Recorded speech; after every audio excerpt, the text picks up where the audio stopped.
Hallo zusammen, hier seht ihr den Grund, warum ich momentan kein Video machen kann, denn meine kleine Biene hat ein paar Problemchen. Der Stoßdämpfer vorne, hier unten drin, ja, der ist im Eimer.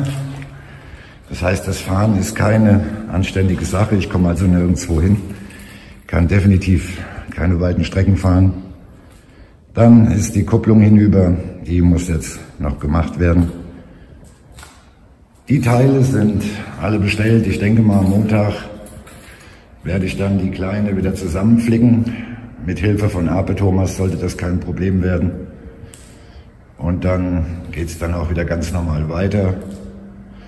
Aber wie gesagt, am 4. März 25 das Video vom Faschingsumzug in Friedberg gibt es auf jeden Fall. Wenn es nicht bis dahin, stopp halt, ja genau, bis dahin müsste die Kiste eigentlich schon wieder laufen und alles wieder gut sein.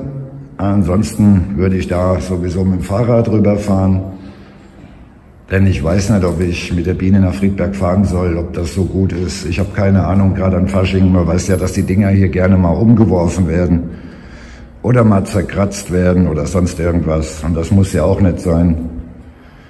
Und ja, wie gesagt, wird jetzt dann gemacht.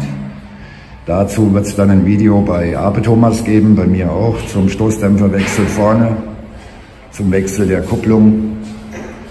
Und mal sehen, was noch. Bei Ape Thomas habt ihr jetzt erstmal noch ein Video vom Wechsel der Stoßdämpfer hinten. Das kommt dann in meiner Gruppe auch bald.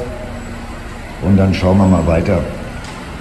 Gut, dann war es das mit dem ganz kurzen Video. Wenn es euch gefallen hat, lasst ein Like da, abonniert meinen Kanal und wir sehen uns dann zum Faschingsumzug wieder. Bis dann und tschüss aus Bad Nauheim.